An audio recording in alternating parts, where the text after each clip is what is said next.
Le premier mensonge que Russell Holloway a prononcé ce matin-là, fut de dire que l'argent n'avait rien à voir avec sa présence. Il était assis de l'autre côté de la salle du tribunal des successions, dans un costume anthracite qui portait encore le pli de son tailleur. Une main reposait sur le nom de mon défunt mari, sur la requête visant à me révoquer de mon poste de cofiduciaire. Il s'agit de protéger la fille de Jonathan, a-t-il dit. Madame Holloway n'a aucun lien de sang avec Elisa. Et pendant 9 ans, elle a contrôlé qui l'enfant pouvait voir, ce qu'on lui disait, et quelle demande parvenait à la société de fiducie. Aucun lien de sang. 9 années de fièvre, de réunions de parents, d'appareils dentaires, de cauchemars, de dossiers universitaires, et de chaises vides au concert de l'école, venaient de disparaître sous 4 mots. À côté de moi, Elisa était assise si immobile que la bague en argent à son pouce avait cessé de tourner. Elle avait eu 18 ans 3 mois plus tôt, ce qui signifiait que personne dans cette pièce ne pouvait légalement décider de son lieu de résidence.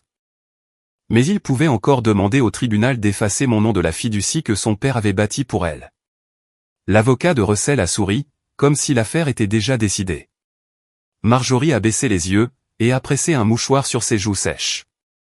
Puis, Denise Parker s'est levée. Votre honneur, avant que la cour ne statue sur la requête, il y a une déclaration conditionnelle de Jonathan Holloway, qui a un lien direct avec son choix de cofiduciaire. Le juge Carvey a examiné le support scellé, puis a ordonné au greffier de le lancer. L'écran a clignoté. Jonathan est apparu, plus maigre que dans mon souvenir, enveloppé dans la robe de chambre bleue qu'il portait durant son dernier hiver. Pendant une terrible seconde, la salle d'audience a disparu. J'étais de retour à son chevet, comptant l'espace entre ses respirations. Russell s'est penché vers sa mère. Tous deux souriaient encore. Jonathan a regardé droit dans la caméra. Kate, a-t-il dit.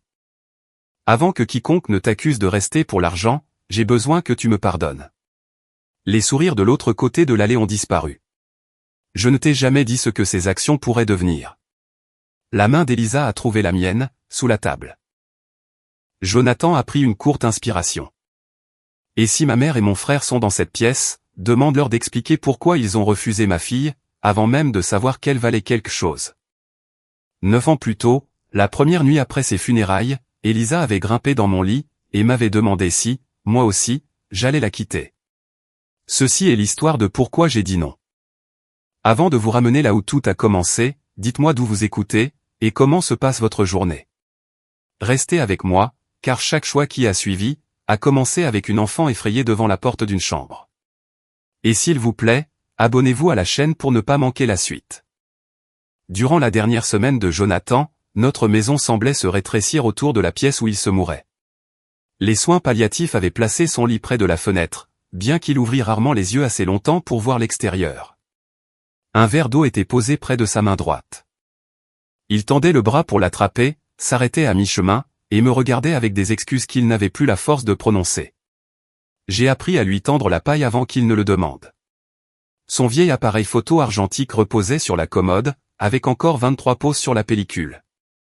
Jonathan avait toujours refusé de gaspiller une seule image. Il attendait qu'Elisa oublie qu'il la regardait, avant d'appuyer sur le déclencheur. Maintenant, elle était assise dans le couloir, un devoir de maths en équilibre sur ses genoux. Elle appuyait si légèrement son crayon, que je pouvais à peine l'entendre. À 9 ans, elle avait déjà appris à se faire plus petite, chaque fois que les adultes autour d'elle souffraient. Tu peux travailler à la table de la cuisine, lui ai-je dit. Elle a jeté un coup d'œil vers la chambre de son père. Je suis bien ici. J'ai failli l'appeler ma chérie. J'ai failli dire, viens t'asseoir avec maman. Au lieu de ça, je lui ai dit qu'il y avait des tranches de pommes au réfrigérateur. J'étais dans sa vie depuis qu'elle avait 4 ans. J'avais mal tressé ses cheveux, préparé des déjeuners oubliés, et je m'étais assise à ses côtés pendant les maladies et les pièces de théâtre de l'école. Pourtant, je n'avais jamais utilisé le mot mère pour moi-même. Sa mère était morte avant que je ne la rencontre, et revendiquer ce titre me semblait être un vol envers une femme décédée. Cet après-midi-là, pendant qu'Elisa prenait sa douche, Jonathan a ouvert les yeux et m'a demandé de fermer la porte de la chambre. « Denise a les papiers », a-t-il murmuré. J'ai ajusté sa couverture. « Quel papier ?»« Ceux qui garantissent qu'Elisa restera avec toi. » Les mots ont atterri plus durement que je ne m'y attendais. Nous avions tourné autour de l'avenir pendant des mois, sans jamais nommer son absence. Ta mère devrait être impliquée, ai-je dit. Russell aussi. Elle a besoin de gens qui te connaissaient avant moi. Jonathan a regardé vers la porte fermée. Pendant plusieurs respirations, il n'a rien dit.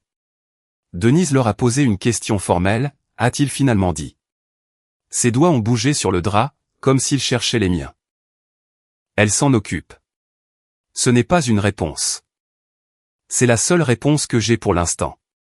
Je voulais des noms, des promesses, des signatures. Quelque chose d'assez solide pour tenir debout après son départ. Puis, j'ai vu à quel point cette conversation lui coûtait. Kate, a-t-il dit, ne laisse personne lui faire croire qu'elle doit mériter sa place dans cette maison. J'ai tenu sa main jusqu'à ce que sa respiration se calme. Je me suis dit que j'aurais le temps de demander à Denise plus tard. Je n'ai pas eu ce temps. Jonathan est mort 2 matins après cela. Le soleil avait à peine atteint le parquet. Je me tenais à côté de son lit, réchauffant un gant de toilette dans mes mains, quand j'ai réalisé que le matelas avait cessé de se soulever sous lui. Le réfrigérateur continuait de bourdonner. Elisa restait dans le couloir, attendant la prochaine respiration, parce que personne ne lui avait dit qu'il n'y en aurait pas d'autre. Je me suis agenouillé devant elle. Je ne me souviens pas des mots que j'ai utilisés. Je me souviens qu'elle m'a demandé s'il avait froid, et j'ai pensé qu'il aurait dû y avoir un son, assez grand pour marquer le moment où notre famille a changé. La maison est restée douloureusement ordinaire. Aux funérailles, Marjorie portait des gants noirs malgré la chaleur de septembre. Elle acceptait les condoléances avec le dos droit, comme si elle organisait un déjeuner formel, au lieu d'enterrer son fils. Russell se tenait près de Denise après la cérémonie. Je l'ai entendu demander, quand est-ce qu'on examine les papiers de Jonathan? L'expression de Denise n'a pas changé. Pas aujourd'hui. J'ai trouvé Marjorie près des marches de l'église, pendant qu'Elisa était assise à l'intérieur avec un des collègues de Jonathan. Mes bras étaient chargés de dossiers et de cartes de condoléances. J'ai besoin de quelques jours pour m'occuper de la maison et de la paperasse, ai-je dit. Est-ce qu'Elisa pourrait rester avec vous jusqu'au week-end? Le visage de Marjorie s'est durci avant même que j'aie fini. C'était la fille de Jonathan, a-t-elle dit. Elle n'a jamais été la tienne. Mais cela ne fait pas d'elle notre responsabilité maintenant. Pendant un instant, j'ai cru avoir mal compris. Elle vient de perdre son père. Et j'ai perdu mon fils. Russell s'est approché de nous. Il en a entendu assez pour savoir ce que j'avais demandé. Mais il n'a offert ni sa maison, ni son temps, ni même un trajet en voiture. Elisa doit rester dans un endroit familier, a-t-il dit. La déplacer ne ferait qu'aggraver les choses. Il l'a dit comme s'il la protégeait. Puis, il a accompagné sa mère jusqu'à leur voiture, et m'a laissé sur les marches de l'église. Denise s'est approchée après leur départ. Elle m'a donné une enveloppe scellée. Vous n'avez pas besoin d'ouvrir ça maintenant, a-t-elle dit. Écrit sur le devant, de l'écriture de Jonathan, il y avait ces mots, pour Elisa, quand elle sera assez grande pour choisir. Je l'ai placé au fond d'un tiroir de bureau. Cette nuit-là, j'ai dormi moins d'1 heure, avant que le parquet ne craque devant ma porte. Elisa se tenait dans l'encadrement, vêtue du pull gris de Jonathan. Les manches couvraient ses mains, et l'ourlet lui arrivait presque aux genoux. Je peux entrer, a-t-elle demandé. J'ai soulevé la couverture. Elle s'est allongée raidement, à l'extrémité du lit, laissant une bande de matelas froid entre nous. Pendant plusieurs minutes, aucune de nous n'a parlé. Puis, elle a demandé, « Est-ce que tu vas me quitter, toi aussi ?» J'aurais pu lui promettre que tout irait bien. Mais les enfants savent quand les adultes utilisent des promesses impossibles pour cacher leur peur. Je ne sais pas comment faire ça sans ton père, ai-je dit. Mais je sais que je ne partirai pas, Elisa s'est tournée vers moi. Ses doigts se sont refermés sur la manche de ma chemise de nuit. Pas sur ma main, comme si elle avait encore besoin d'un moyen de lâcher prise rapidement. Elle s'est endormie en s'y accrochant. J'ai fixé le plafond jusqu'au matin, écoutant le doux bruit de sa respiration, et comprenant ce que le jour apporterait. Les gens demanderaient si j'avais le droit de garder la fille de Jonathan. Allongé à côté d'elle, je savais seulement que je ne pouvais pas être une autre personne qui choisissait de partir.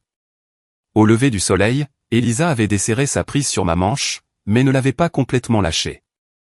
Je suis resté à ses côtés jusqu'à ce que le réveil commence à luire contre le mur, craignant qu'un mouvement trop rapide ne rende ma promesse temporaire.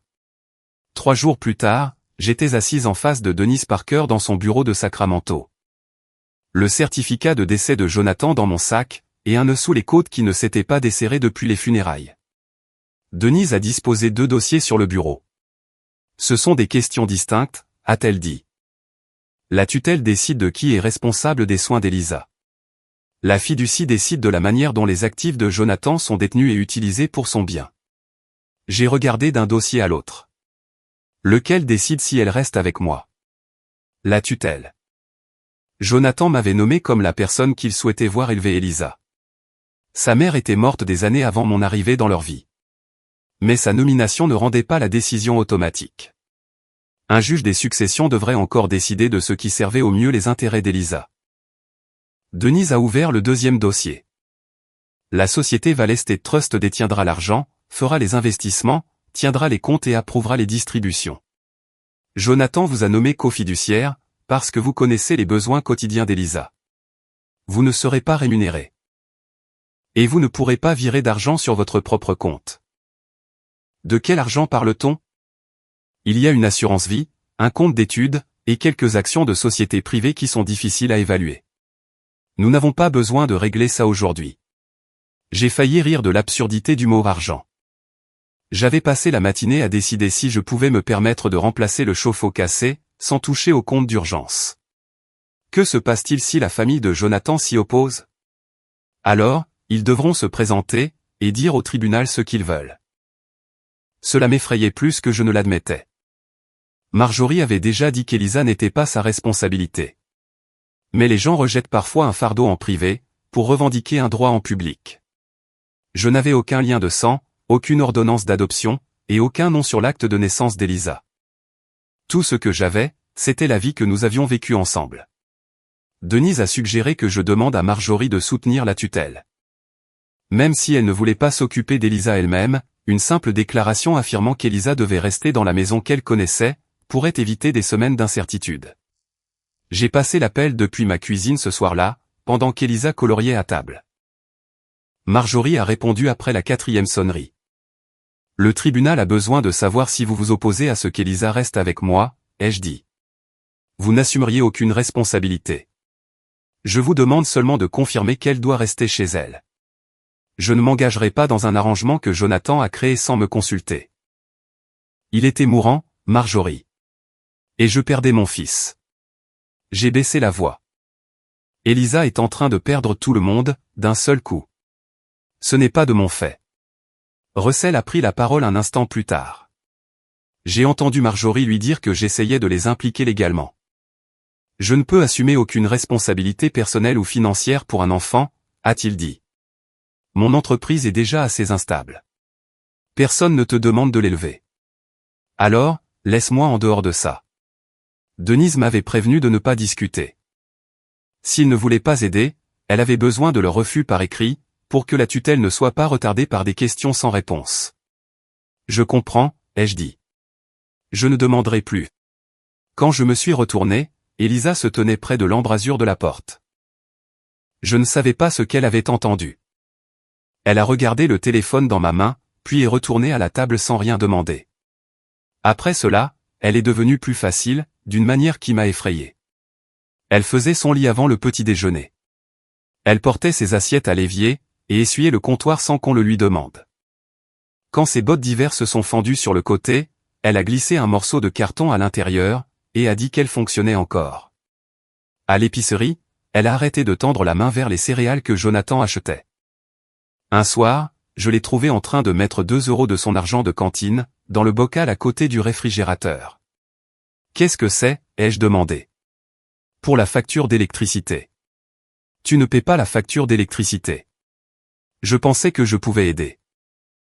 Je me suis accroupi à côté d'elle. Tu as le droit d'avoir besoin de choses, Elisa.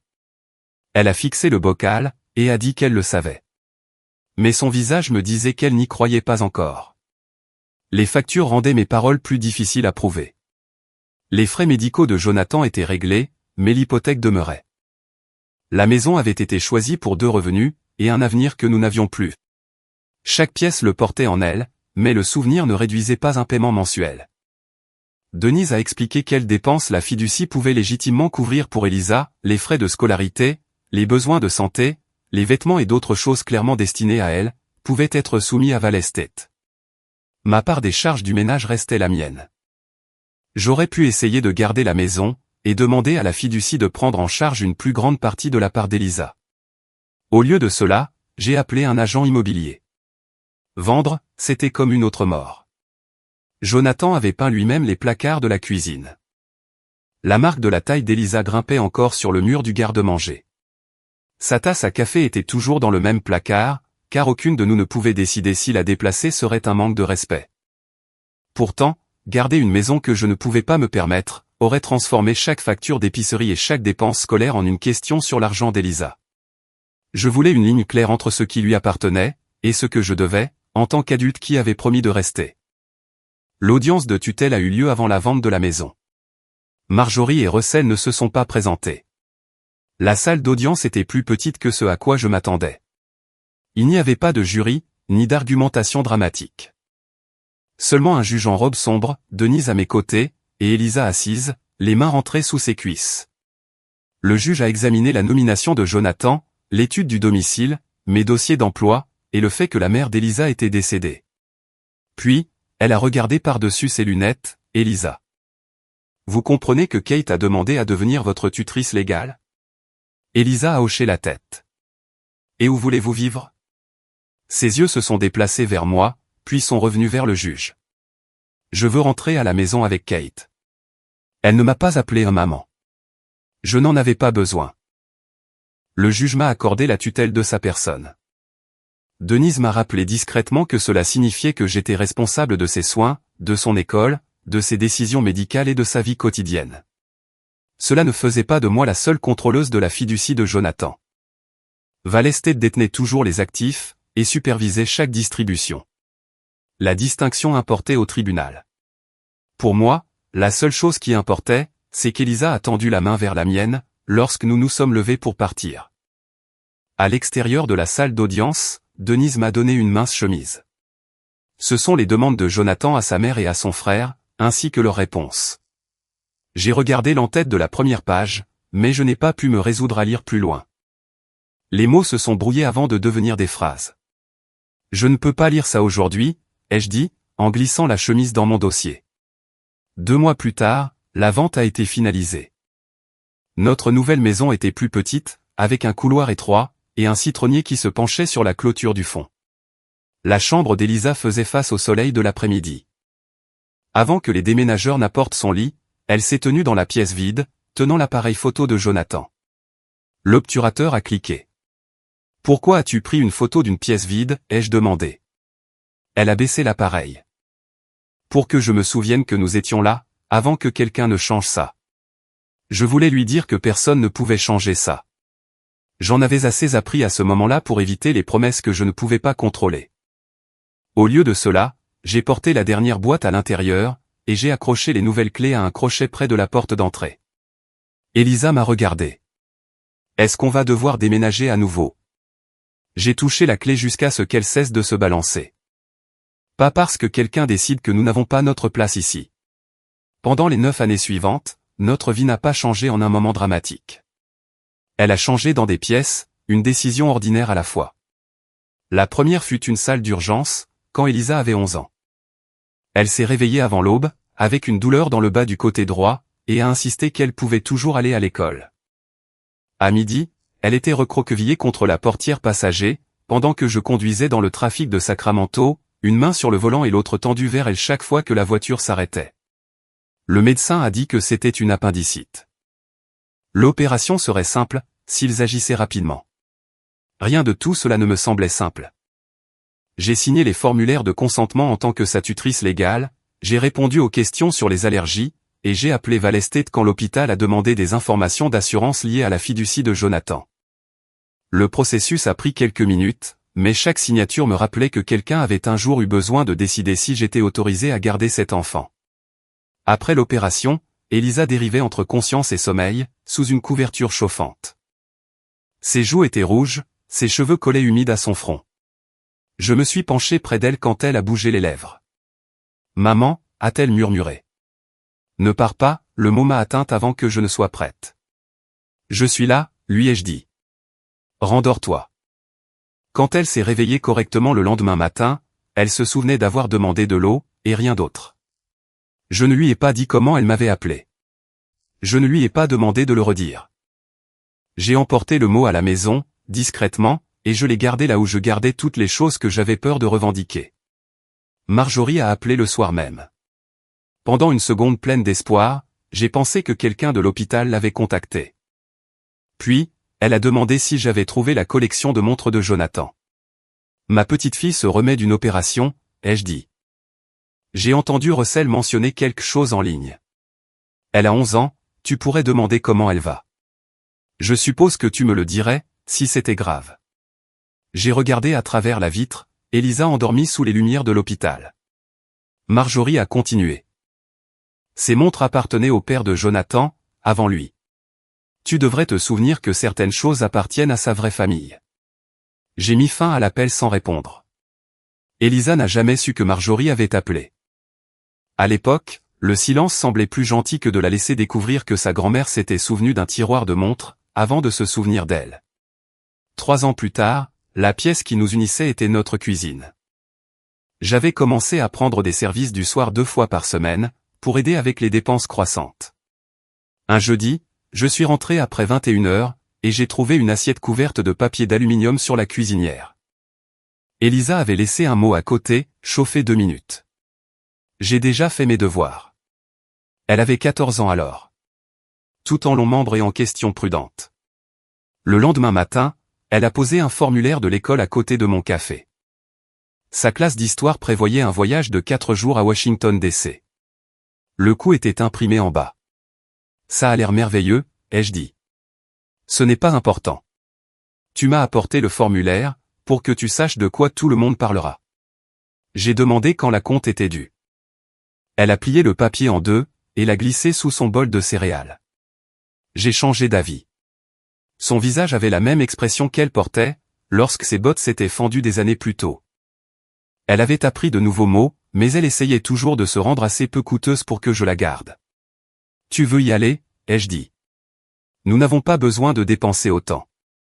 Tu n'es pas une dépense de ménage à réduire. Elle a détourné le regard. Je sais. J'ai payé la compte avec mes économies. Pour couvrir le reste, j'ai vendu le bracelet en or que Jonathan m'avait offert pour notre 5e anniversaire. Il avait passé plus de temps dans un tiroir que sur mon poignet. Le vendre ne m'a pas rendu noble. Ça m'a rendu triste pendant un après-midi, et soulagé quand le paiement final a été effectué.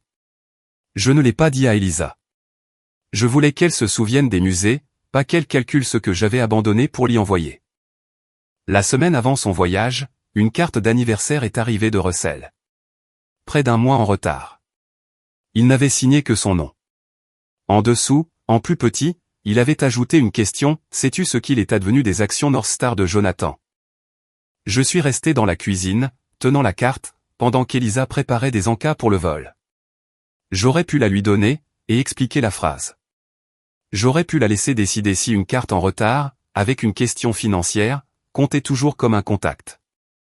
Au lieu de cela, je l'ai placée au fond du tiroir du bureau, avec les papiers de la tutelle. Je me suis dit que je la protégeais d'être utilisée. Ce que je faisais réellement, c'était de choisir quelle partie de sa famille elle était autorisée à voir. À 17 ans, Elisa avait transformé l'étroite buanderie derrière notre garage en chambre noire. Le citronnier frôlait le toit au-dessus, et l'odeur chimique la suivait dans la maison, peu importe avec quel soin elle scellait les bouteilles.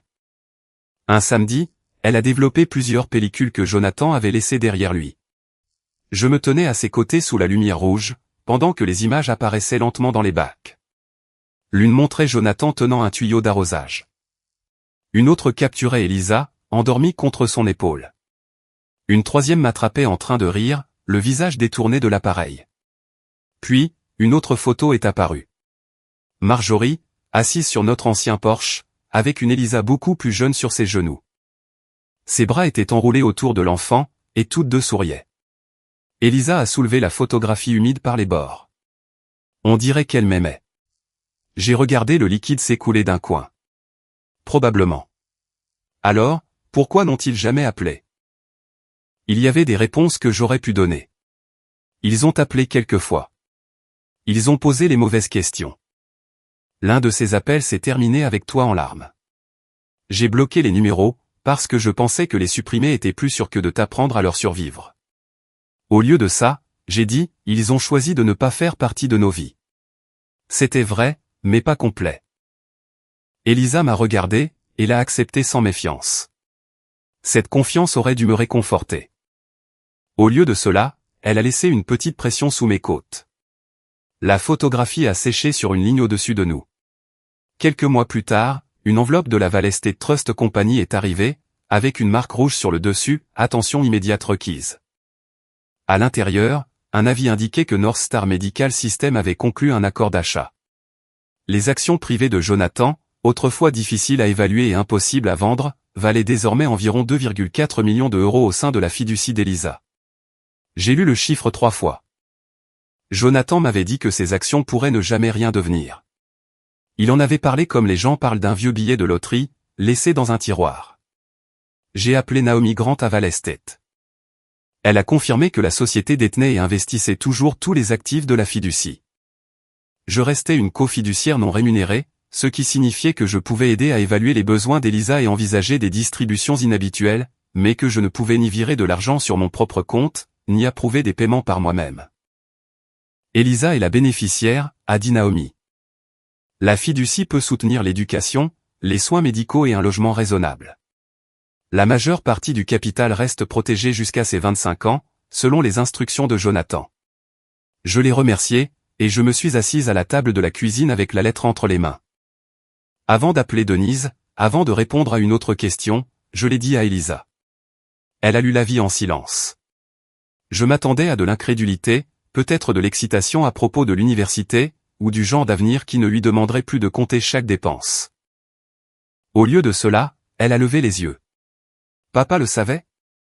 J'ai pensé à Jonathan, me disant que les actions pourraient ne jamais rien valoir. J'ai pensé à l'enveloppe scellée dans mon bureau, et à toutes les vérités que les adultes croyaient avoir le droit de retarder. Je ne sais pas, ai-je dit. Ce soir-là, la sonnette a retenti. Marjorie se tenait sur le perron, à côté de Russell. Entre eux, une boîte en carton, remplie de vieilles photographies de Jonathan. Marjorie a regardé par-dessus mon épaule, vers Elisa. Nous avons entendu ce qui est arrivé à la société de ton père, a-t-elle dit. Nous avons pensé qu'il était temps que tu connaisses ta famille. Pendant plusieurs secondes, je suis resté dans l'embrasure de la porte, sans les inviter à entrer. Marjorie tenait la boîte en carton contre sa poitrine. Une écharpe bleue délavée reposait sur le dessus. Celle que Jonathan enroulait 2 fois autour de son cou, chaque fois que les matins de Sacramento descendaient en dessous de 10 degrés. Russell se tenait un pas derrière elle, les 2 mains visibles, comme s'il voulait que je remarque qu'il n'avait apporté aucun papier. Elisa est arrivée dans le couloir. C'est à papa, a-t-elle demandé, en regardant l'écharpe. L'expression de Marjorie s'est adoucie.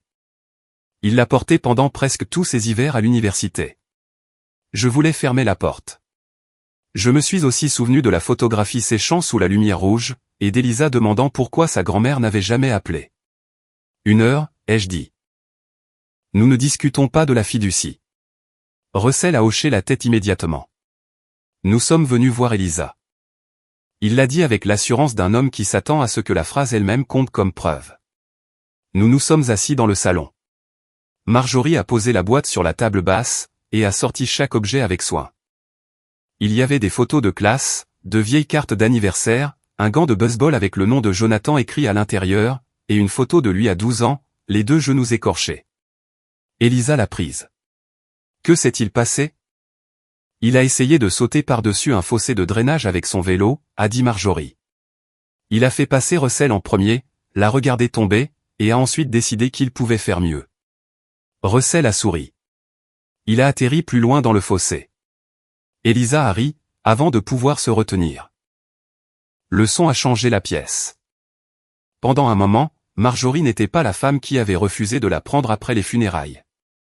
C'était une mère, se souvenant d'un garçon téméraire. Ses mains tremblaient légèrement, en passant une autre photographie à Elisa. Il avait peur de l'eau, a-t-elle dit. Elisa a eu l'air surprise. Papa m'a appris à nager. C'est pour ça qu'il a appris. Il avait 27 ans, avant de pouvoir traverser une piscine sans s'agripper au bord.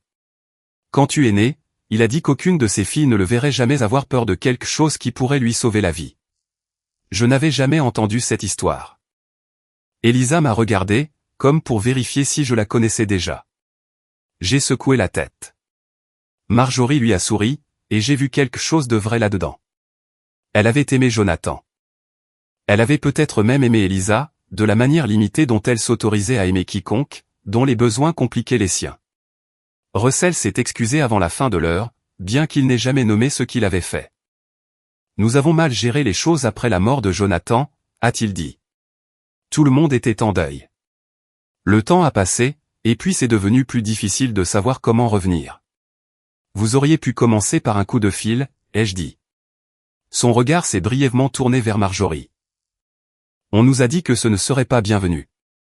J'ai senti Elisa me regarder, mais Russell a changé de sujet avant qu'elle ne puisse demander ce qu'il voulait dire. Il a regardé autour de notre salon, observant la lampe réparée, le canapé usé, et la pile de brochures universitaires à côté du sac de l'appareil photo d'Elisa. Tu as choisi une école, lui a-t-il demandé. Je suis en train de décider entre deux. Toutes les deux en Californie. Elle a hoché la tête. Si tu vas quelque part près de la côte, le logement sera cher. Un petit appartement pourrait être plus judicieux que de payer un loyer pendant 4 ans. Ça pourrait être une dépense raisonnable pour la fiducie. Mon attention s'est aiguisée. Val Estate avait discuté d'éducation, de soins médicaux et de logements raisonnables avec Elisa et moi. Aucun de ces détails n'avait été rendu public. Nous avions convenu de ne pas parler de la fiducie, ai-je dit. Je parlais de planification universitaire. Tu parlais d'une distribution. Russell a levé les 2 mains. Je travaille dans l'immobilier. Je pense en termes pratiques. L'heure s'est terminée peu après. Marjorie a laissé l'écharpe à Elisa, et a promis de trouver d'autres photographies. À la porte, elle a touché la joue d'Elisa avec 2 doigts, puis a semblé renoncer à l'embrasser. Après leur départ, Elisa a porté la boîte à la table de la cuisine. Je peux les revoir, a-t-elle demandé. Chaque instinct que j'avais développé en 9 ans me disait de dire non. Ils étaient revenus quelques jours après avoir appris pour North Star. Russell en savait assez sur la fiducie pour tester ses limites, lors de sa première visite. Puis, je me suis souvenu de la carte d'anniversaire dans mon bureau, et de la réponse que j'avais donnée dans la chambre noire, ils ont choisi de ne pas faire partie de nos vies. J'avais déjà fait trop de choix au nom d'Elisa, sans lui dire que c'était des choix. Oui, ai-je dit. Mais certaines étaient publiques. Elle a étudié mon visage. Tu ne leur fais pas confiance. Je fais plus confiance à ce que les gens font, qu'à ce qu'ils disent. Ce n'est pas une réponse. C'est la plus honnête que j'ai. Nous les avons rencontrés pour déjeuner le samedi suivant, dans un restaurant près de la rivière. J'ai choisi une table au centre de la salle, loin des coins privés. Marjorie est arrivée avec une autre enveloppe de photographies. Russell est arrivé avec un classeur en cuir qu'il n'a jamais ouvert. Au début, la conversation est restée sur Jonathan. Marjorie a raconté à Elisa comment il avait une fois manqué un examen important, parce que Russell s'était cassé le poignet et refusait d'aller à l'hôpital seul. Russell a ri, et a dit que Jonathan s'était plaint de cet examen manqué pendant des années. Puis, la nourriture est arrivée, et les questions ont changé. Russell a demandé combien d'aide financière Elisa s'attendait à recevoir. Il a demandé si je l'avais encouragé à postuler hors de l'État. Il a demandé si Val Estate avait expliqué comment la fiducie traiterait le logement. Je pensais que ce déjeuner concernait papa, a dit Elisa. C'est le cas, a répondu Russell. Sa planification fait partie de ce qu'il t'a laissé. Marjorie a posé sa main à côté de l'assiette d'Elisa. Tu as vécu prudemment pendant très longtemps. Jonathan n'aurait pas voulu que tu comptes chaque euro, alors que près de 2,5 millions dorment à la banque. Ma fourchette s'est arrêtée contre l'assiette. Combien as-tu dit, ai-je demandé. Russell a répondu avant sa mère. Elle parle de manière générale. Elle a dit près de 2,5 millions. L'acquisition était publique, n'importe qui pouvait estimer la valeur des premières actions des employés. Pas sans savoir combien d'actions Jonathan possédait. Russell a pris une gorgée d'eau. Alors, j'ai peut-être lu un chiffre quelque part. Elisa a regardé de lui à Marjorie. La chaleur qu'elle avait montrée dans notre salon s'est estompée. Russell s'est penché en avant. Kate a fait ce qu'elle a pu, mais elle n'est pas une professionnelle de la finance.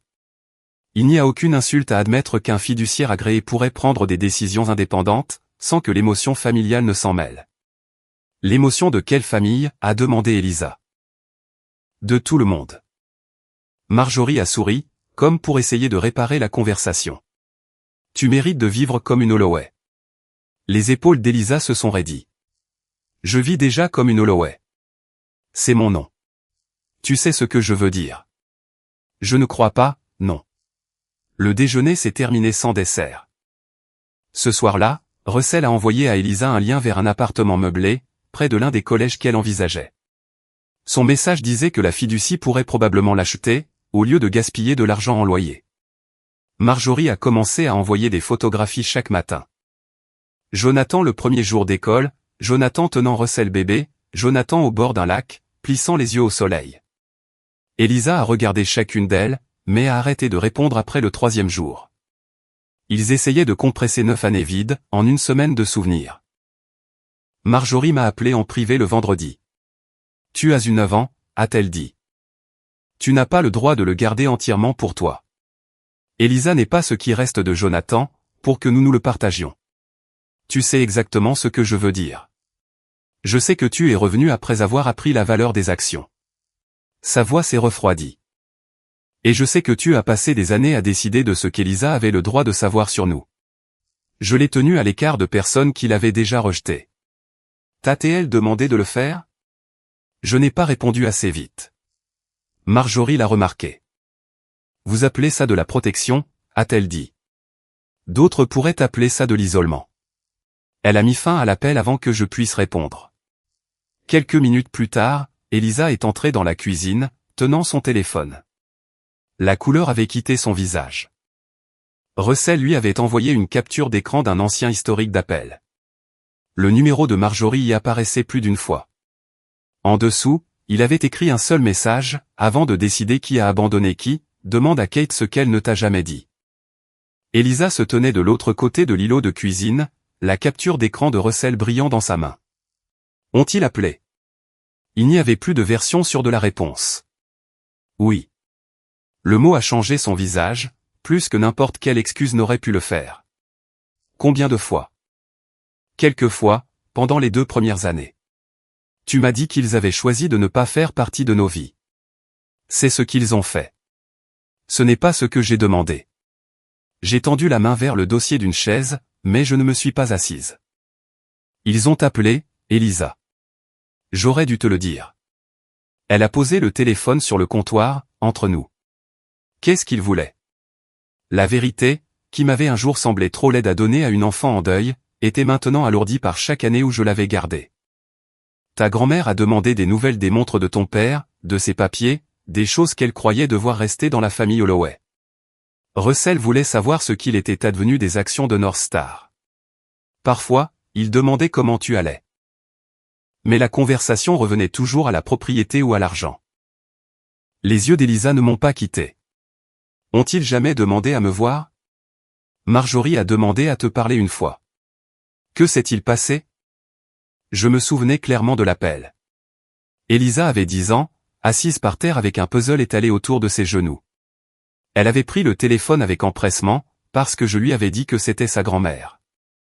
Marjorie a dit, ton père aurait voulu que tu te souviennes de qui est ta vraie famille. Puis elle t'a dit que je n'étais pas ta mère, et que je ne le serais jamais. La main d'Elisa s'est refermée sur le bord du comptoir. Tu as pleuré jusqu'à t'endormir. Le lendemain matin, tu as demandé si le juge pouvait changer d'avis et t'envoyer ailleurs. Je ne me souviens pas de ça. Moi, si.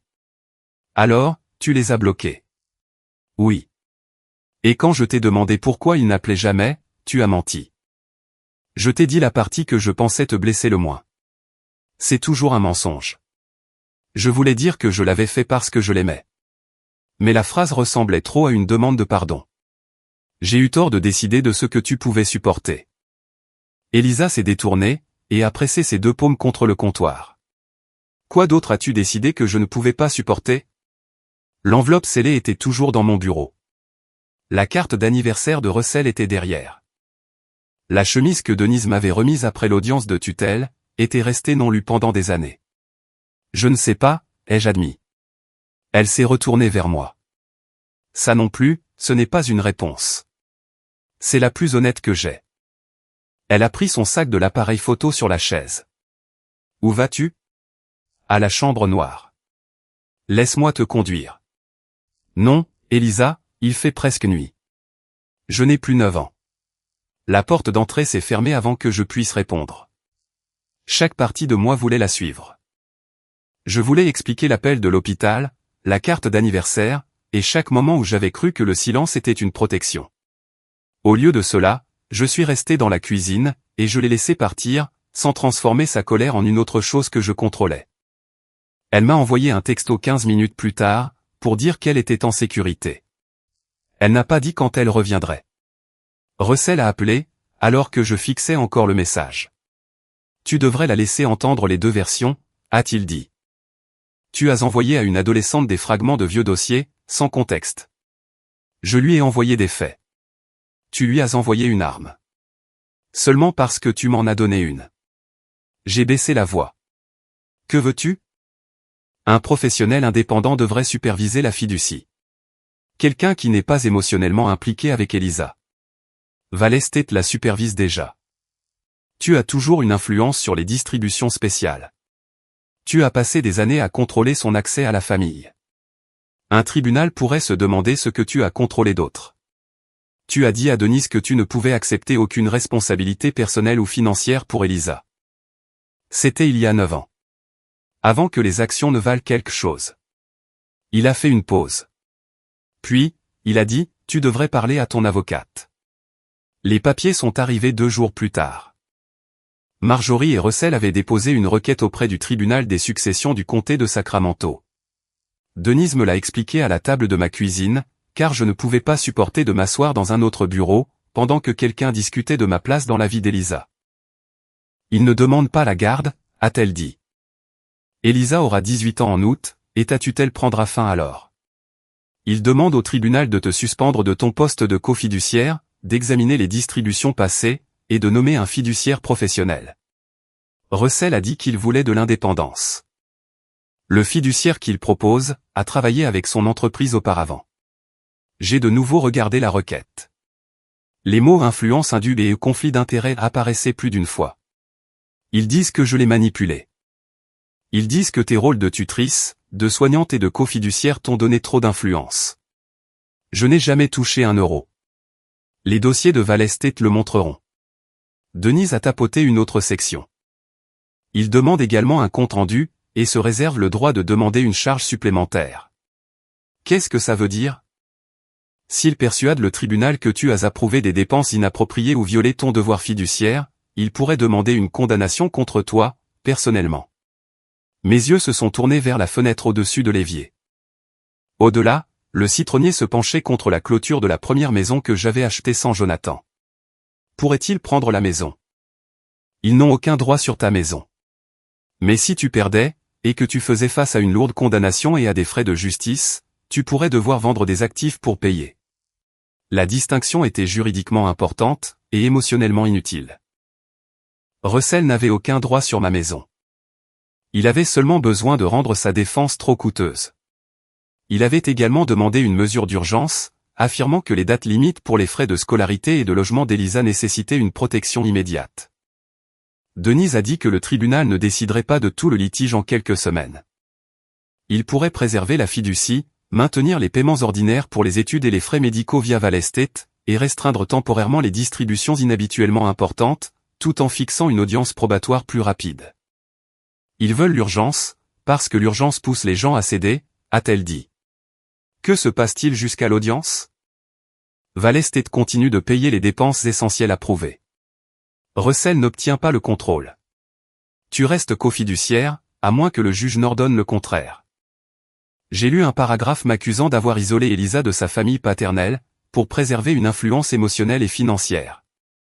L'argent n'avait jamais été à moi. Je le savais. Denise le savait. Les dossiers de Val Estate le prouveraient. Pourtant, voire 9 années réduites à une allégation m'a fait trembler les mains. Chaque déjeuner préparé, chaque fièvre, chaque réunion de parents, chaque nuit où Elisa s'était tenue à la porte de ma chambre, pouvait maintenant être décrit comme un investissement calculé, dans l'héritage de quelqu'un d'autre. Après le départ de Denise, j'ai ouvert le tiroir du bureau. Les papiers de la tutelle étaient sous la vieille carte d'anniversaire de Russell. Derrière eux, se trouvait l'enveloppe scellée que Jonathan avait laissée. Je l'ai soulevée pour la première fois depuis des années. Écrit sous le nom d'Elisa, il y avait une ligne que je n'avais jamais remarquée, à n'ouvrir que si son droit de choisir, ou le rôle de Kate dans la fiducie, est contesté. La porte d'entrée s'est ouverte. Elisa est entrée, son sac d'appareil photo sur l'épaule. Ses yeux étaient gonflés, mais sa voix était ferme. J'ai entendu dire qu'ils ont déposé quelque chose. C'est le cas. Est-ce qu'ils essaient de me faire vivre avec eux? Non. Ils ne peuvent pas décider où tu vis, et ta tutelle se termine quand tu auras 18 ans. Ils essaient de me retirer de la fiducie. Elle a regardé les papiers sur la table. Parce que tu les as bloqués? Ils utilisent ça. Ils disent aussi que je t'ai influencé pour des raisons financières. L'as-tu fait? Non. Son regard est tombé sur l'enveloppe dans ma main. Qu'est-ce que c'est? Quelque chose que ton père a laissé à Denise. L'as-tu ouverte? Non. Elisa a hoché la tête, mais ne s'est pas rapprochée. Je ne sais pas qui croire, à propos de tout ce qui s'est passé, a-t-elle dit. La phrase m'a blessé, mais j'en avais mérité une partie. Tu n'as pas à décider ce soir. Je ne vais pas chez grand-mère. Je n'allais pas te demander de partir. Je sais. Elle a marché dans le couloir et est entrée dans sa chambre. Cette fois, quand la porte s'est fermée, j'ai compris que ce n'était pas seulement de la peur, de l'autre côté. C'était du doute. Et j'avais contribué à le mettre là. Les mots sur l'enveloppe de Jonathan m'ont suivi jusqu'au bureau de Denise Parker, le lendemain matin. Je l'ai posé sur son bureau sans l'ouvrir. Elle l'a retourné avec soin, vérifiant le sceau et l'écriture, avant de me regarder. Elle contient un enregistrement numérique que Jonathan a laissé, avec des instructions écrites, a-t-elle dit. Il ne nous a pas autorisés à l'utiliser simplement parce que la famille est devenue difficile. La condition était spécifique. Elle pouvait être présentée si le droit de choisir d'Elisa, ou votre rôle dans la fiducie, était formellement contesté. Alors, la condition est remplie. Oui. Mais cela ne signifie pas que je peux vous la donner, et vous laisser entrer au tribunal avec. Nous devons établir quand elle a été faite, comment elle a été conservée, et pourquoi elle est liée à l'intention de Jonathan. Le juge décidera si elle peut être montrée. J'ai fixé l'enveloppe. Savez-vous ce qu'il a dit? Oui. Et vous n'allez pas me le dire. Pas encore. Si vous l'entendez maintenant, chaque décision que vous prendrez par la suite, pourrait devenir une réaction aux instructions d'un homme mort. Jonathan a laissé des preuves, Kate. Il ne vous a pas laissé la permission d'arrêter de penser par vous-même. La réponse m'a irrité, parce qu'elle ressemblait à quelque chose que Jonathan aurait pu lui demander de dire. Avant que je puisse discuter, Denise a glissé un autre document sur le bureau. L'avocat de Russell avait proposé un règlement. Au début, les termes semblaient presque cléments. Russell et Marjorie retireraient la demande de me tenir personnellement responsable de 9 ans de dépenses de la fiducie. Ils cesseraient de chercher à obtenir un remboursement de ma part, et chaque partie couvrirait ses propres frais de justice, jusqu'au jour de la signature de l'accord. Ils promettraient également de ne pas faire circuler leurs accusations auprès de l'école d'Elisa, de mon employeur, ou des gens de notre communauté. En retour, je démissionnerai de mon poste de cofiduciaire. Un fiduciaire professionnel agréé, sélectionné par le camp de Russell, prendrait ma place. J'accepterai de ne pas m'opposer aux futures distributions pour le logement et l'éducation, approuvées par ce fiduciaire. Et Elisa n'aurait pas à témoigner sur notre famille en audience publique. J'ai lu les pages 2 fois. Russell ne peut pas prendre ma maison. Non, a dit Denise. Il n'a aucun droit sur elle. Mais si nous continuons à nous battre, et que le tribunal ordonne une charge supplémentaire contre moi, ou si les frais de justice deviennent trop importants, je pourrais devoir la vendre de toute façon. C'est possible. Et cela fait disparaître cette menace. Cela fait disparaître une menace, en vous demandant de renoncer au poste que Jonathan vous a confié. J'ai de nouveau regardé la promesse qu'Elisa n'aurait pas à témoigner. Cette ligne avait plus de pouvoir sur moi que n'importe quoi d'autre impliquant de l'argent. J'ai imaginé Elisa assise dans une salle d'audience, pendant que des avocats décortiquaient chaque décision effrayée que j'avais prise depuis la mort de Jonathan. J'ai imaginé Marjorie en larmes, Russell parlant doucement, et Elisa sommée de choisir quelle version de son enfance était vraie. Démissionner lui ferait-il du mal, ai-je demandé. Cela dépend de qui vous remplace, et de la manière dont cette personne utilise la discrétion de la fiducie. Il propose un professionnel. Il propose quelqu'un qu'ils ont sélectionné. Ce n'est pas la même chose que d'être neutre. Denise ne m'en a pas dit plus. Elle a seulement dit que les antécédents du fiduciaire proposé étaient encore en cours d'examen. La réunion de règlement a eu lieu 2 jours plus tard, dans une salle de conférence qui sentait le café et le tonneur d'imprimante. Elisa n'était pas présente. Russell a dit que c'était la preuve qu'il voulait la protéger. Marjorie était assise en face de moi, les mains jointes sur un sac à main en cuir. Cela ne doit pas devenir une guerre publique, a-t-elle dit. Une vraie mère comprendrait que se retirer protège l'enfant. J'ai senti Denise bouger à côté de moi, mais j'ai répondu avant qu'elle ne le puisse. Je me suis avancé, parce que personne d'autre ne le faisait. Et maintenant, vous ne supportez pas de vous retirer, a répondu Marjorie. Peut-être que cela a cessé de concerner Elisa. Russell s'est penché vers la table.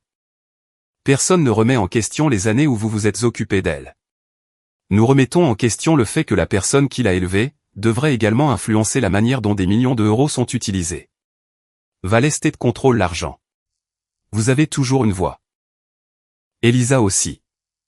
Elle a 17 ans, et elle est émotionnellement dépendante de vous. C'est exactement pourquoi un fiduciaire indépendant est logique. Chaque phrase était conçue pour que l'abandon ait l'air responsable. Si je signais, Elisa n'aurait pas à témoigner. Mon travail ne serait pas traîné dans l'affaire. La maison ne serait pas menacée par une condamnation que je ne pourrais jamais me permettre. Russell perdrait le pouvoir de me décrire publiquement comme une femme qui avait élevé un enfant pour de l'argent. Tout ce que j'avais à abandonner, c'était la voix que Jonathan m'avait confiée. Le temps de rentrer chez moi, je m'étais presque convaincu que démissionner serait mon dernier acte de protection. J'ai imprimé l'accord sur le petit bureau de ma chambre. Puis, j'ai laissé les pages à côté de l'imprimante, pendant que j'allais me faire un thé. Elisa se tenait là quand je suis revenu. Elle tenait la première page dans ses 2 mains. Ses yeux parcouraient le paragraphe nommant le fiduciaire proposé par Russell. Tu allais signer ça. J'y réfléchissais. Sans me le dire. Je voulais d'abord le comprendre. Tu en as déjà assez compris pour l'imprimer. J'ai pris une profonde inspiration. Si je signe, tu n'as pas à témoigner. Ils retirent la plainte selon laquelle je dois de l'argent à la fiducie. Ils arrêtent de menacer d'envoyer les accusations à mon employeur. Et tu quittes la fiducie. Je démissionne d'une position légale. Je ne te quitte pas, toi. Son expression s'est durcie. Pourquoi appelles-tu toujours ça de la protection, quand tu décides quelque chose avant même que je sache que ça existe? J'essaie de t'empêcher d'être forcé de parler contre la famille de ton père.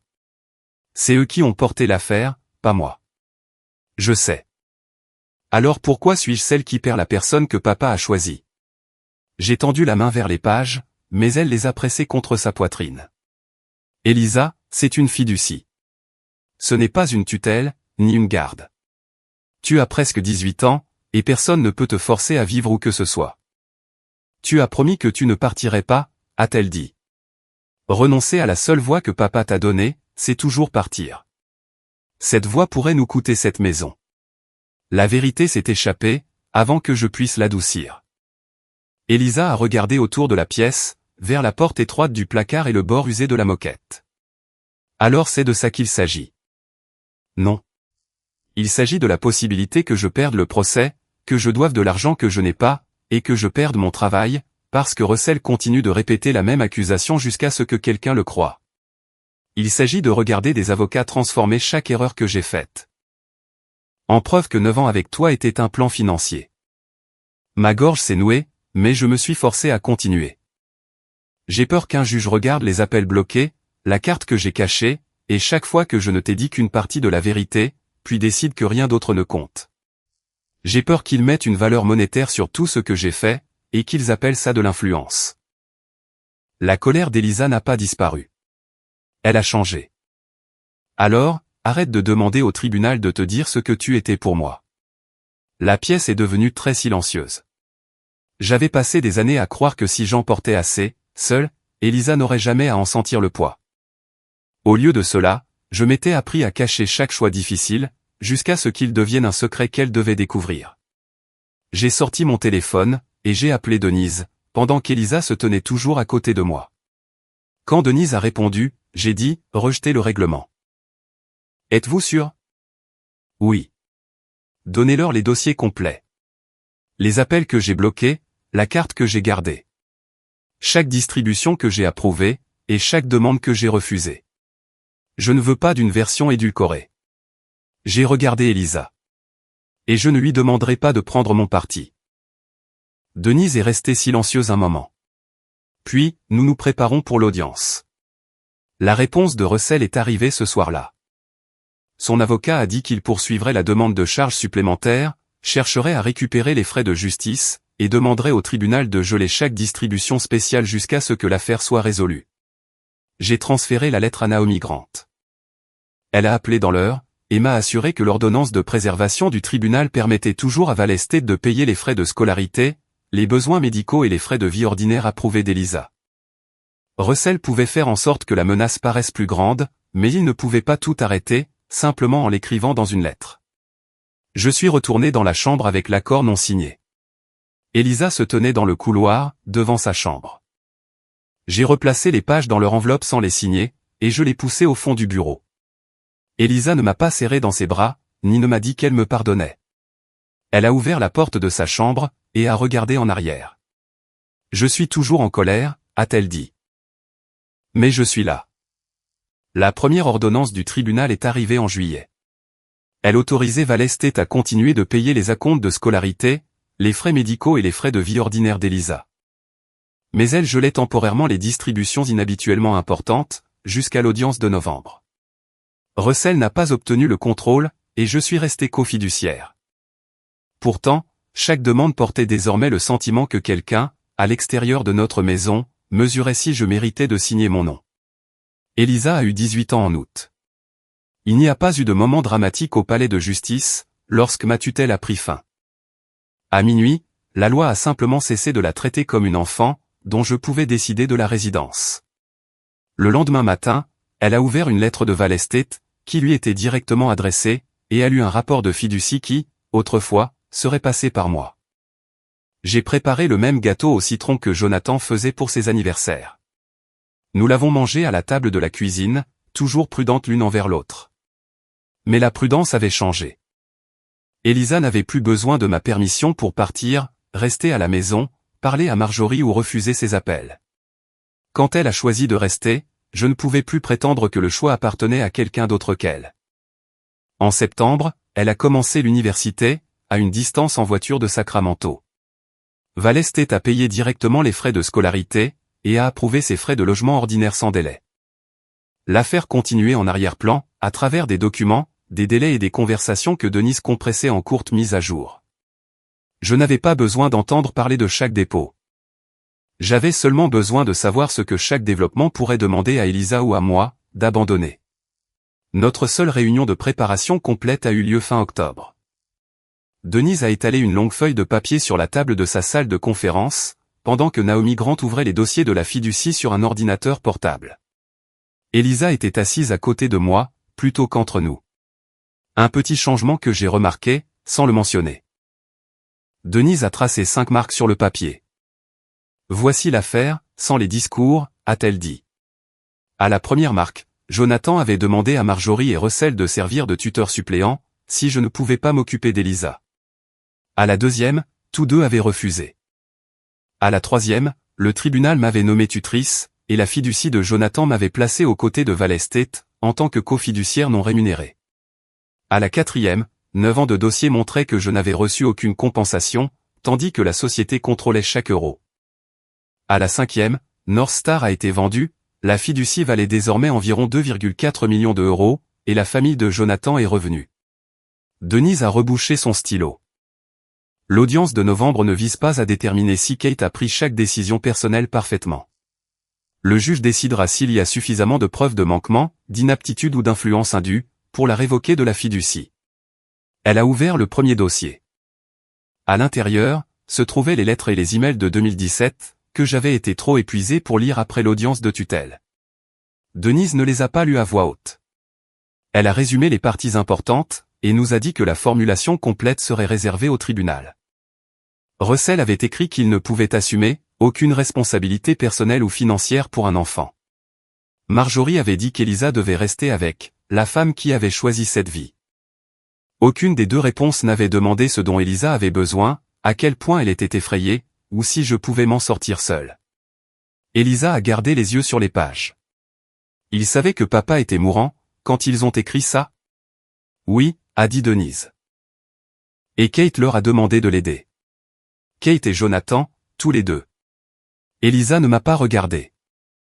Son silence n'était pas un pardon, mais il a supprimé un mensonge que Russell avait essayé de placer entre nous. Naomi a ouvert le deuxième jeu de dossier. Le rapport montrait chaque paiement effectué par Val Estate au profit d'Elisa. Factures d'hôpital, frais de scolarité, voyages approuvés, thérapie après la mort de Jonathan, et plus tard, les coûts universitaires. Tous avaient des reçus, et une approbation de l'entreprise. À côté du résumé de la rémunération du fiduciaire, il y avait un zéro. Aucune commission n'a jamais été payée à Kate, a dit Naomi. Aucun argent de la fiducie n'est entré sur ses comptes personnels. Elle pouvait recommander ou s'opposer à certaines distributions, mais Val Estate examinait et émettait chaque paiement. Elle a montré 2 demandes que j'avais refusées. L'une concernait une plus grande partie de l'hypothèque après notre déménagement. L'autre aurait permis à la fiducie de payer une plus grande partie d'un voyage en famille, parce qu'Elisa y participait. Les 2 auraient pu être défendables, a dit Naomi. Kate a refusé, parce qu'elle croyait que la fiducie paierait aussi des dépenses qui lui appartenaient. Je me souvenais de ces décisions, seulement comme des nuits à la table de la cuisine, avec une calculatrice et un mal de tête. Sur le papier, elle semblait plus claire qu'elle ne l'avait été. Le 3e dossier appartenait à Russell. Denise avait obtenu des emails entre lui, un conseiller financier, et le fiduciaire professionnel qu'il voulait nommer. Attaché, il y avait une feuille de calcul intitulée « Transition Elisa ». Elle listait la rénovation d'un appartement, les frais de gestion et les honoraires des fournisseurs. Plusieurs entreprises étaient liées à Russell, ou à des personnes avec qui il faisait régulièrement des affaires. Un email contenait la phrase qui a fait qu'Elisa s'est reculée sur sa chaise. Une fois que Kate sera révoquée, la famille pourra guider les distributions. Russell n'avait pas demandé comment Elisa voulait vivre. Il avait d'abord planifié les contrats. Est-ce que ça va nous faire gagner le procès, ai-je demandé. Aucun document ne le fait à lui seul, a dit Denise. Ça montre un mobile. Les dossiers de Val Estate ne montrent aucun manquement financier. Les vieilles lettres montrent qui a refusé la responsabilité. Ensemble, ils rendent l'histoire de Russell plus difficile à croire. Puis, elle s'est tournée vers moi. Il n'efface pas les appels que vous avez bloqués. Je sais. Il soutiendra que vous avez mélangé votre rôle de mère avec vos devoirs fiduciaires. Il dira que vous avez contrôlé ses relations, puis utilisé cette dépendance pour rester dans la fiducie. Je ne l'ai jamais menacé avec l'argent. Ce n'est pas la seule forme d'influence. Vous devez être honnête sur le fait que la ligne entre protéger Elisa et décider pour elle, n'a pas toujours été claire. La réunion s'est terminée avec plus de vérité que de réconfort. Denise et Naomi nous ont laissés seuls, pendant qu'elle faisait des copies dans la pièce voisine. J'ai regardé Elisa. J'ai quelque chose à te dire, sans te demander de me faire sentir mieux après. Elle a croisé les mains sur ses genoux, et a attendu. J'aurais dû te dire la vérité, quand tu étais assez grande pour la demander. J'avais peur de ce que ça ferait. Alors, je t'ai enlevé ce choix. Je n'ai pas ajouté que je l'aimais. L'amour était vrai, mais à ce moment-là, il aurait sonné comme une défense. Elisa a regardé vers le mur de verre du bureau de Denise. Je comprends pourquoi tu l'as fait. Ça ne le rend pas juste. Non. Penses-tu pouvoir me pardonner? Pas d'un seul coup. La réponse m'a fait moins mal qu'un pardon rapide ne l'aurait fait. Cela signifiait qu'elle ne me protégeait plus, des conséquences de mes propres choix. Quand Denise est revenue, Elisa lui a dit qu'elle voulait parler à l'audience. Vous n'êtes pas tenu de défendre Kate, a dit Denise. Je ne vais défendre la version de personne, a répondu Elisa. Je dirai ce dont je me souviens. Qui était là, qui ne l'était pas. Ce que Kate m'a caché, et ce qu'ils voulaient quand ils sont revenus. Denise a hoché la tête. C'est exactement ce dont le tribunal a besoin. À ce moment-là, Elisa n'était plus une mineure, dont les mots pouvaient être filtrés par une tutrice. Elle parlerait en tant que bénéficiaire adulte de la fiducie. Et pour la première fois, personne dans la pièce n'aurait le droit légal de traduire sa vie pour elle. Une semaine avant l'audience, Marjorie a publié un long message en ligne. Elle n'a jamais mentionné la valeur de la fiducie. Elle a écrit qu'elle était une mère en deuil, dont la petite fille lui avait été enlevée. Que l'héritage de Jonathan était contrôlé par une femme extérieure à la famille, et qu'on lui avait refusé la chance de réparer de vieilles erreurs. Des gens de l'église de Jonathan, d'anciens voisins, et des inconnus qui ne connaissaient aucun de nous, ont commencé à envoyer des messages. Certains posaient des questions polies. D'autres me traitaient de croqueuse de diamants, et disaient qu'une vraie grand-mère ne devrait jamais avoir à se battre pour avoir accès à son propre sang. Je n'ai répondu à aucune défense publique, qui aurait exigé que j'expose l'enfance d'Elisa pour que des inconnus puissent choisir un camp. J'avais déjà passé trop d'années à décider quelle vérité lui appartenait. Je n'allais pas les livrer maintenant, pour protéger ma réputation. La nuit avant l'audience, Denise a placé le support scellé de Jonathan dans son sac de procès. Je l'ai regardé fermer la fermeture éclair. « Qu'a-t-il dit » ai-je demandé. Elle a posé sa main sur le sac. « Assez pour te blesser. Pas assez pour gagner, sans la vérité que tu as déjà vécue. » Le lendemain matin, Elisa est entrée dans la cuisine. Elle portait une robe sombre, et l'appareil photo argentique de Jonathan autour du cou. La lanière en cuir était craquelée par le temps, et son poids reposait contre sa poitrine. « Tu veux laisser ça ici » ai-je demandé. Elle a posé une main sur l'appareil. « Non. Tout le monde n'arrête pas de me dire qui il était. Je veux quelque chose qui se souvient de lui, sans parler. » L'appareil photo reposait contre la poitrine d'Elisa, lorsque nous sommes entrés dans la division des successions du palais de justice de Sacramento. Près de 5 mois s'étaient écoulés, depuis que Russell et Marjorie avaient déposé leur requête.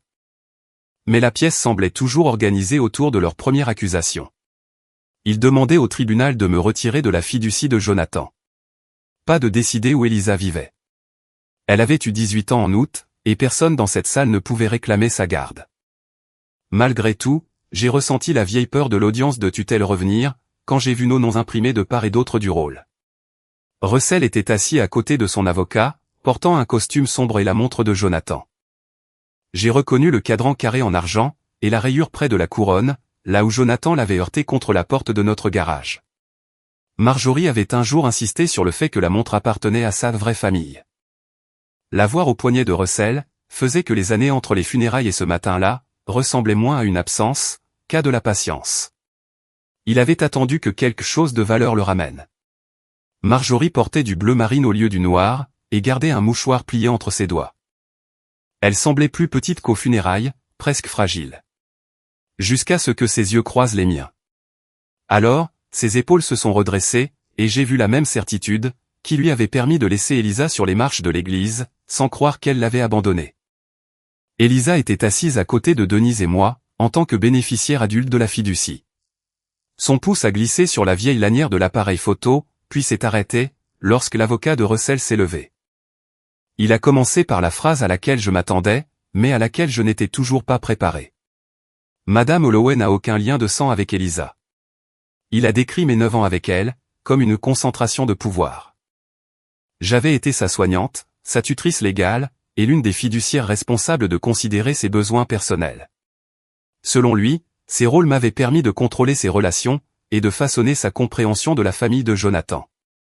Il a dit que j'avais bloqué des appels, caché de la correspondance, découragé le contact, puis utilisé la dépendance émotionnelle que j'avais créée, pour justifier de rester dans la fiducie. Il ne m'a jamais accusé directement d'avoir volé de l'argent. Les dossiers de Val Estate rendaient cela impossible. Au lieu de cela, il a soutenu que l'argent n'avait pas besoin d'entrer sur mon compte bancaire, pour que je bénéficie d'une influence. En restant aux côtés d'Elisa, j'avais gardé une voix dans des décisions impliquant des millions d'euros. L'histoire était cruelle, parce que certaines parties étaient vraies. Quand j'ai pris place à la barre des témoins, l'avocat de Russell ne m'a pas interrogé sur les nuits où Elisa avait dormi dans ma chambre après la mort de Jonathan. Il n'a pas demandé qui avait assisté à ses réunions de parents, ou qui s'était assis à son chevet d'hôpital. Il a posé des questions qui exigeaient des réponses d'un seul mot. Avez-vous bloqué le numéro de Marjorie Holloway? Oui. Avez-vous gardé des cartes d'anniversaire d'Elisa? Une carte. Donc, la réponse est oui. Oui. Avez-vous dit à Elisa que sa famille paternelle avait choisi de ne pas la contacter? Oui. Avez-vous conseillé à Val Estate de ne pas effectuer certaines distributions pour des dépenses ménagères? Oui.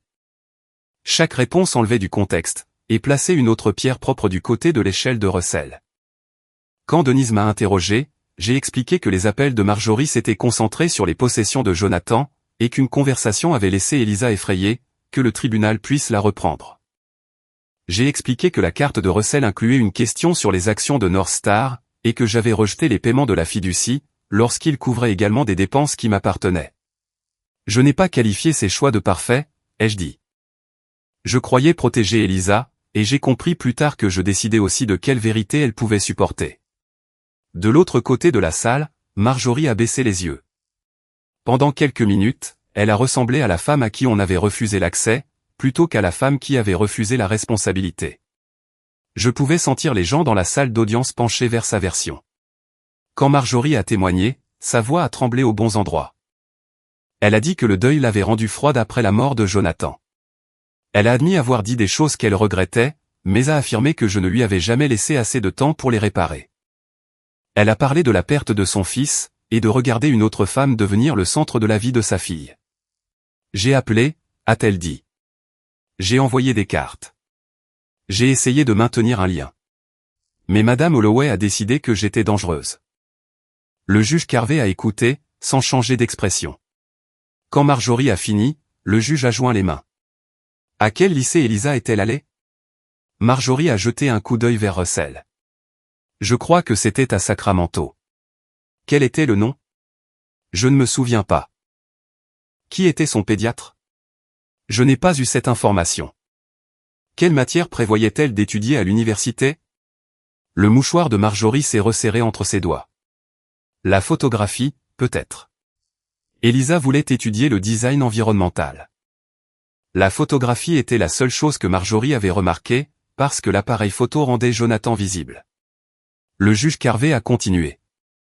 Elisa a subi une opération d'urgence à 11 ans.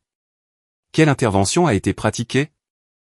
Marjorie a dit qu'elle avait entendu parler d'une maladie, mais qu'elle avait été tenue à l'écart. À quelle date Elisa a-t-elle eu 18 ans? Le silence a duré assez longtemps pour que le chagrin de Marjorie perde un peu de sa forme. Russell s'est présenté différemment. Il était calme, pratique et prudent. Ne disant jamais qu'il voulait le contrôle. Il a affirmé que son seul but était de placer la discrétion entre les mains d'un fiduciaire professionnel, qui n'avait aucune dépendance émotionnelle envers Elisa. Quand Denise l'a interrogé sur la feuille de calcul intitulée « Transition Elisa », il l'a décrite comme une analyse préliminaire des coûts. La rénovation de l'appartement, les travaux et les frais de gestion étaient des exemples, pas des plans. Il a nié s'attendre à ce que son entreprise ou ses associés en profitent. Vous saviez que la fiducie valait environ 2,4 millions d'euros quand vous avez contacté Elisa, a dit Denise. Non. Vous avez mentionné presque ce montant exact, lors de votre deuxième rencontre avec elle. J'avais lu des choses sur l'acquisition de North Star. Le nombre d'actions que Jonathan détenait n'était pas public. Russell a ajusté le poignet de sa chemise, au-dessus de la montre de Jonathan. Alors, j'ai fait une estimation.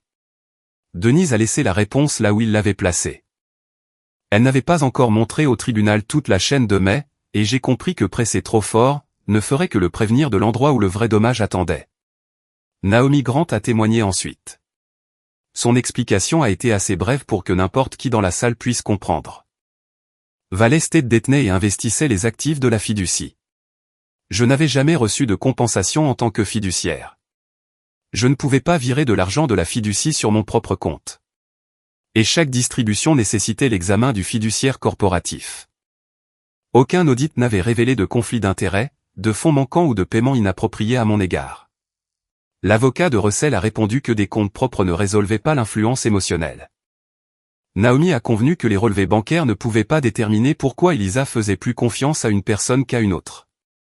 Cette réponse a laissé l'accusation la plus douloureuse en vie. Le juge Carvey a baissé les yeux sur la requête. Elle a dit que le tribunal n'était pas là pour décider qui méritait de s'appeler famille. La question juridique était de savoir s'il y avait une cause suffisante pour me révoquer pour manquement à la fiducie, inaptitude, hostilité préjudiciable, influence indue, ou une autre raison qui menaçait la bonne administration de la fiducie de Jonathan. La Cour doit également prendre en compte l'intention du constituant, et les intérêts actuels de la bénéficiaire adulte, a-t-elle dit. Ni le sang, ni l'affection ne remplacent les preuves. Denise s'est levée, et a placé le support scellé sur la table des preuves. Elle a expliqué quand Jonathan avait enregistré la déclaration, comment son bureau l'avait reçue, et les conditions écrites exigeant qu'elle reste scellée, à moins que mon rôle dans la fiducie ou le droit de choisir d'Elisa ne soit contesté. L'avocat de Russell s'est opposé. Il a qualifié l'enregistrement de oui-dire, de préjudiciable sur le plan émotionnel, et de tentative de permettre à un homme décédé de décider d'un litige présent, sans contre-interrogatoire. Denise n'a pas soutenu que la vidéo prouvait que chaque allégation était fausse. Elle a dit qu'elle était pertinente pour les raisons du choix des fiduciaires par Jonathan, les garanties qu'il avait créées, et les circonstances entourant le refus initial de la famille. Le juge Carvey a examiné les instructions écrites, puis a autorisé la vidéo à cette fin limitée. Le greffier a connecté le support au moniteur de la salle d'audience. L'écran a clignoté, et Jonathan est apparu dans la robe de chambre bleue, qu'il avait portée lors de son dernier hiver. Son visage était plus fin que la mémoire ne m'avait permis de le garder. Et pendant un moment, j'ai oublié la requête, la fiducie, et les gens qui nous regardaient. Russell s'est penché vers Marjorie. Il souriait encore. Jonathan a regardé droit dans la caméra, et a pris une courte inspiration. Kate, avant que quiconque ne t'accuse de rester pour l'argent, j'ai besoin que tu me pardonnes. L'écran sombre à côté de lui a reflété le visage de Russell, au moment où son sourire a disparu. Jonathan a regardé dans la caméra, comme s'il pouvait me voir assise dans cette salle, 9 ans plus tard. Je ne t'ai jamais dit ce que ces actions pourraient devenir, a-t-il dit. Je ne savais pas qu'elles vaudraient un jour des millions. Je savais seulement que North Star avait une chance de devenir quelque chose de plus grand, et que ces actions pourraient un jour donner à Elisa des choix, que je ne pouvais pas lui donner moi-même. Sa voix était mince, mais chaque mot était délibéré. Je me suis souvenu de l'après-midi où il avait écarté les actions, comme quelque chose qui pourrait ne jamais rien valoir. À l'époque, j'avais cru qu'il me protégeait d'une incertitude financière de plus. Maintenant, je comprenais qu'il s'était protégé lui-même, d'une question qu'il craignait que d'autres puissent poser à mon sujet. Je t'ai caché ça, parce que je ne voulais que personne ne dise que tu es resté pour l'argent, a-t-il continué. Je pensais que si tu ne savais pas ce qu'il pourrait y avoir, personne ne pourrait remettre en question la raison pour laquelle tu t'occupais d'Elisa. C'était injuste pour toi. J'ai fait un choix sur la vérité que tu avais le droit de porter, et j'en suis désolé. La main d'Elisa s'est resserrée autour de la mienne, sous la table. Ces excuses ne m'ont pas réconforté. Elles m'ont blessé. Parce qu'elles atteignaient le même endroit d'où était venue ma propre erreur. Jonathan m'avait aimé. Pourtant, il avait quand même décidé que retenir la vérité était une forme de protection. J'avais fait la même chose à Elisa. À l'écran, il a fait une pause pour reprendre son souffle. Val Estate détiendra les actifs, tiendra les comptes, et approuvera chaque distribution. Kate ne peut pas prendre cet argent pour elle-même. Je l'ai nommée cofiduciaire sans compensation, parce qu'elle sait quand Elisa a peur, quand elle fait semblant de n'avoir besoin de rien. Et quand une dépense l'aidera, plutôt que d'impressionner quelqu'un d'autre. La société contrôlera l'argent. Kate les aidera à comprendre l'enfant. Russell a bougé sur sa chaise. Le mouvement a attiré mon attention sur la montre de Jonathan à son poignet. Je n'ai pas construit la fiducie pour qu'une seule personne contrôle tout, a dit Jonathan. Je l'ai construite pour que les gens qui comprennent l'argent, et la personne qui comprend Elisa, aient à se répondre mutuellement. Naomi a baissé les yeux vers le rapport devant elle. La structure que Russell avait décrite comme dangereuse, avait été la garantie que Jonathan avait voulu. Puis, Jonathan a parlé de sa famille. Kate m'a demandé de garder ma mère et mon frère dans la vie d'Elisa. Elle a demandé un tuteur suppléant. Parce qu'elle avait peur que le deuil ne laisse notre fille avec une seule personne. Denise les a contactés à ma demande. On leur a dit qu'accepter ne signifiait pas prendre Elisa immédiatement. Cela signifiait promettre que, si Kate ne pouvait pas s'occuper d'elle, quelqu'un de ma famille se présenterait. Le mouchoir de Marjorie est resté pressé entre ses doigts, mais elle ne le tenait plus près de son visage. Mon frère a écrit qu'il ne pouvait accepter aucune responsabilité personnelle ou financière pour un enfant. Ma mère a dit qu'Elisa devait rester avec la femme qui avait choisi cette vie. Je ne prétendrai pas que ces mots ne m'ont pas blessé. Je ne prétendrai pas non plus que Kate les a repoussés. Au moment où elle se préparait à perdre son mari. C'est elle qui leur demandait de ne pas abandonner ma fille. Jonathan s'est adossé aux oreillers. Pendant plusieurs secondes, le seul son dans la salle provenait de l'enregistrement de sa respiration. Si ma mère et mon frère sont dans cette pièce, a-t-il dit, demandez-leur pourquoi ils ont refusé ma fille, avant même de savoir qu'elle valait quelque chose. Marjorie a fermé les yeux. Russell a fixé la table, comme si le grain du bois pouvait offrir une réponse. Les derniers mots de Jonathan ont été plus calmes. Aucun document de fiducie ne peut dire à Elisa où est sa maison. Quand elle sera assez grande pour répondre, écoutez-la. L'argent est pour son éducation, sa santé, sa sécurité. Et la vie qu'elle choisit de construire. Ce n'est pas une récompense pour quiconque croit qu'être apparenté lui donne un droit sur elle. Il a regardé la caméra une dernière fois. Kate, je suis désolé de t'avoir laissé une autre vérité à porter. Elisa, je suis désolé de ne pas être là, quand tu choisiras quoi en faire. L'image est devenue noire. Personne n'a parlé, jusqu'à ce que le juge Carvey demande à Denise de poursuivre. Denise a placé les lettres de 2017 devant Russell. Il a confirmé sa signature, après l'avoir étudiée plus longtemps que nécessaire. La phrase que Jonathan avait répétée, apparaissait au milieu de la page. Russell avait écrit qu'il ne pouvait assumer aucune responsabilité personnelle ou financière pour un enfant. Vous compreniez que Jonathan vous demandait de servir, seulement si Kate devenait incapable de s'occuper d'Elisa, a demandé Denise. Oui. On ne vous demandait pas de la prendre immédiatement. Non. Et vous avez quand même refusé. Mes circonstances étaient différentes alors. Denise s'est tournée vers la réponse de Marjorie. Marjorie a admis que la signature était la sienne. Sa lettre disait qu'Elisa devait rester avec la femme qui avait choisi cette vie, et qu'elle ne voulait pas qu'une obligation légale lui soit imposée pendant son deuil. Le juge Carvey l'a regardé. Quand votre deuil a-t-il commencé à permettre la responsabilité? Les lèvres de Marjorie se sont entr'ouvertes, mais aucune réponse n'est venue. Le juge a continué. Était-ce avant ou après que North Star Medical System n'annonce sa vente? J'avais regretté ma décision pendant des années. Mais vous n'avez intenté aucune action en justice, demandé aucun contact régulier, et n'avez offert aucun soutien pendant ces années. Kate m'avait bloqué. Le juge Carvey a jeté un coup d'œil à l'historique des appels. Le blocage a eu lieu après la conversation, au cours de laquelle vous avez dit à une enfant de 10 ans, que sa tutrice n'était pas sa vraie mère. Qu'avez-vous fait après cela, pour démontrer qu'un contact renouvelé serait sans danger pour Elisa? Marjorie a baissé les yeux vers ses mains. Denise a rappelé Naomi à la barre, pour clarifier les rapports de la fiducie. Naomi a confirmé que je n'avais reçu aucune commission de fiduciaire, qu'aucun argent de la fiducie n'était entré sur mes comptes personnels, et que Val Estate avait examiné chaque distribution. Madame Holloway savait-elle que les actions vaudraient environ 2,4 millions d'euros, avant votre avis d'avril, a demandé Denise. Non, a dit Naomi. L'évaluation finale dépendait du prix d'acquisition et du nombre d'actions vérifiées par la fiducie. Elle a appris le montant lorsque nous l'avons notifié, elle et Elisa. Aurait-elle pu vendre ses actions privées plus tôt, pour son propre bénéfice? Non. Aurait-elle pu approuver un paiement à elle-même, sans Val Estate? Non. Denise a ensuite placé la chaîne de mai de Russell à l'écran. Le premier message avait été envoyé aux fiduciaires professionnels, des semaines avant que Russell n'apparaisse à notre porte avec les photographies de Jonathan. Attachée, se trouvait la feuille de calcul intitulée « Transition Elisa ». Elle comprenait la rénovation d'un appartement, des contrats, la gestion immobilière et les honoraires des fournisseurs, liés à l'entreprise de Russell ou à ses partenaires commerciaux. Denise a surligné une seule phrase, une fois que Kate sera révoquée, la famille pourra guider les distributions.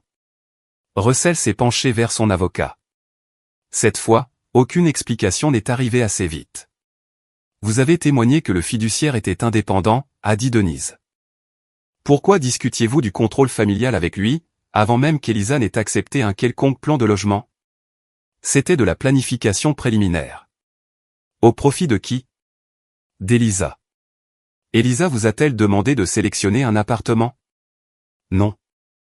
A-t-elle demandé à votre entreprise d'en rénover un? Non. Vous a-t-elle demandé de calculer des frais de gestion? La mâchoire de Russell s'est contractée. Non. Quand Denise a terminé, le juge Carvey m'a demandé si je souhaitais faire une brève déclaration. Je me suis levé, sans apporter de notes.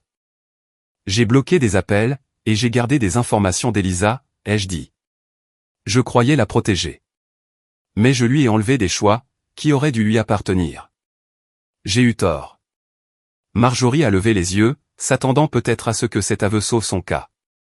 Je ne demande pas à ce tribunal de m'appeler sa mère, ai-je continué.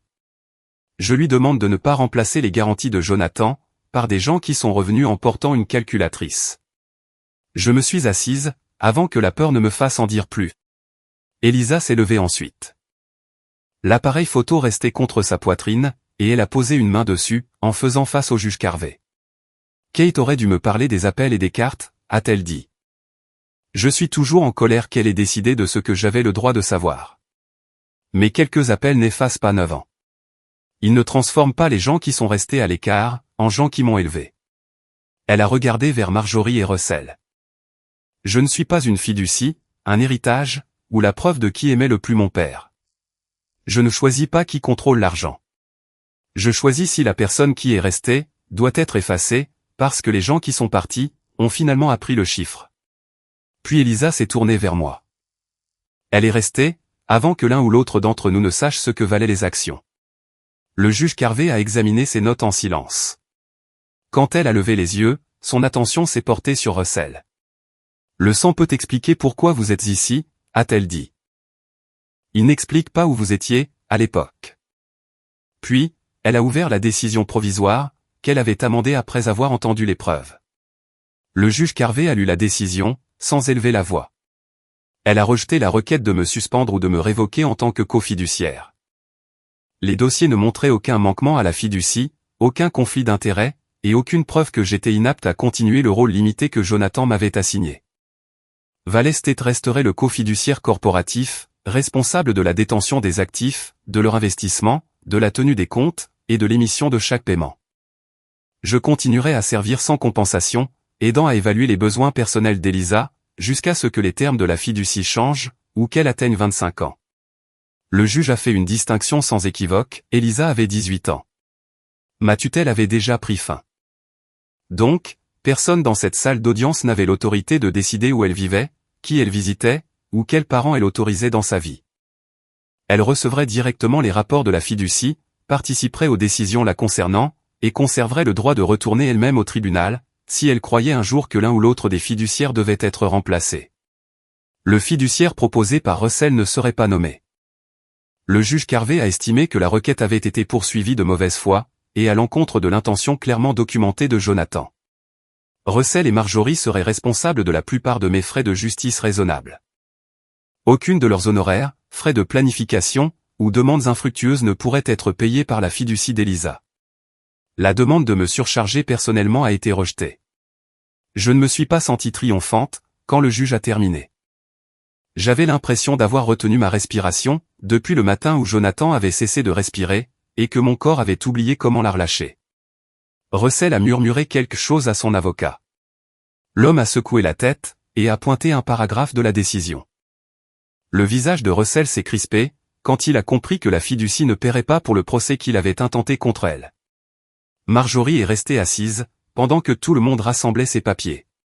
Son mouchoir plié s'était déchiré au milieu. À l'extérieur de la salle d'audience, Russell est passé devant nous sans parler. La montre de Jonathan a brillé sous sa manchette, alors qu'il poussait les portes. Il avait passé des mois à se décrire comme la seule personne assez pratique pour protéger l'héritage d'Elisa. En fin de compte, les documents qu'il avait créés pour en profiter, lui avaient fait plus de mal que tout ce que Denise ou moi aurions pu prévoir. Les conséquences ne sont pas arrivées tout en même temps. Elles se sont déroulées au cours des mois suivants, par des lettres, des réunions annulées, et des appels que Russell a cessé de retourner. L'un de ses prêteurs a obtenu des dossiers de l'affaire, et a découvert que Russell avait décrit un accès possible aux ressources d'une fiducie gérée par la famille, en tentant de restructurer la dette de son entreprise. Le prêteur a retiré l'offre. Un client commercial a ensuite annulé un contrat de rénovation, après que les emails et la feuille de calcul soient devenus partie intégrante du dossier du tribunal. Au printemps, l'entreprise de Russell a déposé le bilan. Je n'ai pas célébré. Je ne l'ai pas appelé, ni ne lui ai envoyé de copie de la décision. Sa chute n'est pas venue de la vengeance. Elle est venue de la même habitude qui l'avait amené à notre porte. Il avait traité l'avenir des autres comme des actifs, qu'il pouvait tranquillement placer sur une feuille de calcul. La punition de Marjorie a été plus discrète. Elle nous a suivis dans le couloir du palais de justice, après le départ de Russell. Elisa remettait le capuchon de l'objectif sur l'appareil photo de Jonathan, quand Marjorie s'est approchée. « Je suis toujours ta grand-mère », a-t-elle dit. Elisa l'a regardée pendant un long moment. Il n'y avait pas de colère sur son visage, ce qui a rendu la réponse plus dure. « Tu étais apparentée à moi, pendant tout ce temps », a-t-elle dit. « Tu n'as voulu le titre, que quand il est venu avec un accès. » La bouche de Marjorie s'est contractée. « J'ai fait des erreurs. » Kate aussi. La comparaison a semblé donner de l'espoir à Marjorie. Jusqu'à ce qu'Elisa continue. Kate a admis les siennes, sans me demander de prétendre qu'elles n'ont jamais eu lieu. Tu parles toujours comme si être ma grand-mère était quelque chose que tu pouvais déclarer. J'aimais ton père. Je sais. Je t'aime. Elisa a posé une main sur l'appareil photo. Je ne veux pas de contact pour le moment. Si ça change, je déciderai quand. Marjorie s'est tournée vers moi, s'attendant peut-être à ce que j'adoucisse la réponse, ou que j'encourage la réconciliation. Des années plus tôt, j'aurais peut-être fait exactement cela. J'aurais confondu la politesse avec la guérison, et poussé Elisa vers une relation, parce que j'avais peur que le ressentiment ne la rende amère. Cette fois, je suis restée silencieuse. Le choix lui appartenait. La première réunion après la décision a eu lieu à Val Estate. Naomi a placé un budget universitaire devant Elisa, au lieu de me le passer. Nous avons discuté des frais de scolarité, d'un logement raisonnable, des réserves d'urgence, et de l'importance de laisser la majeure partie du capital intact. Elisa n'a pas demandé d'appartement, ni de nouvelle voiture. Elle voulait que ses frais de scolarité actuels soient couverts, et un soutien suffisant pour le logement, afin d'éviter de s'endetter inutilement. Elle a également demandé si une partie de son allocation annuelle pouvait payer un cours de photographie avancé. Naomi m'a regardé par habitude, puis s'est corrigée et s'est retournée vers Elisa. « C'est votre demande », a-t-elle dit. « Dites-nous pourquoi c'est important. » Elisa a expliqué que la photographie n'était pas son diplôme, mais que cela l'aidait à comprendre la mémoire, le lieu et le design. Elle a parlé sans s'excuser du coup, ni essayer de prouver qu'elle le méritait. Jonathan avait bâti la fiducie pour lui donner des choix. Pour la première fois, je la regardais en faire un, sans se demander si cela la rendrait plus difficile à garder. J'ai vidé le tiroir du fond de mon bureau. J'ai placé chaque carte d'anniversaire, photographie et lettres que j'avais gardées, dans une boîte. La vieille carte de Russell était près du dessus, avec sa question sur les actions de North Star, écrite sous sa signature. Elisa était assise en face de moi à la table de la cuisine, pendant que je poussais la boîte vers elle. « Celles-ci t'appartiennent », ai-je dit. « Tu peux les garder, les jeter, ou contacter quiconque y est lié. Je ne prendrai plus cette décision. » Elle a lu chaque carte lentement. Elle a gardé les photographies de Jonathan, et a placé les lettres de Marjorie dans une enveloppe séparée. Quand elle a atteint la carte de Russell, elle a déchiré la question manuscrite sur les actions, et a jeté ce morceau à la poubelle. Elle a gardé la partie avec la signature du frère de Jonathan. Je veux me souvenir que les gens peuvent faire une chose décente, pour la mauvaise raison, a-t-elle dit. Plus tard cette semaine-là, j'ai rencontré Denise pour mettre à jour mon testament et mes documents personnels. J'ai nommé Elisa clairement, pas par un langage vague ou des suppositions. J'ai écrit ce que je voulais qu'elle reçoive, quel choix lui appartenait, et qui devrait parler si je ne le pouvais pas. J'avais passé trop de temps de notre vie, à croire que l'amour devrait être évident, d'après ce que je faisais. Le silence de Jonathan et le mien, m'avaient appris que les gens ne devraient pas avoir à chercher dans des enveloppes scellées, pour savoir s'ils ont été choisis. La première nuit après que l'affaire fut enfin derrière nous, je me suis réveillé à cause de bruits de pas dans le couloir. Pendant un instant, j'avais de nouveau 39 ans. Allongé dans le lit où Jonathan aurait dû être. Attendant qu'une enfant effrayée de 9 ans demande, si j'allais disparaître, moi aussi. Elisa se tenait à la porte de ma chambre. Elle avait 18 ans maintenant, plus grande que moi, la bague en argent tournant sous son pouce. « Tu aurais dû me dire la vérité, » a-t-elle dit. « J'aurais dû. Je suis toujours en colère. Tu en as le droit. » Elle a regardé dans la pièce, et j'ai bougé légèrement sous la couverture, avant de réaliser qu'elle ne demandait pas à entrer. « Mais tu es resté, » a-t-elle dit. Elle s'est tournée vers sa propre chambre, puis a fait une pause, une main sur le cadre de la porte. « Bonne nuit, maman. » Sa porte s'est fermée quelques secondes plus tard. J'ai écouté le couloir silencieux, et j'ai compris que le son ne signifiait plus qu'elle me fermait la porte. Elisa pouvait fermer sa porte, parce qu'elle avait enfin confiance qu'elle n'aurait pas à l'ouvrir le matin, pour voir si j'étais parti. Jonathan m'a appris que la parentalité pouvait commencer par une promesse. Elisa m'a appris que l'amour ne devenait réel, que lorsque la vérité était autorisée à rester dans la pièce avec nous.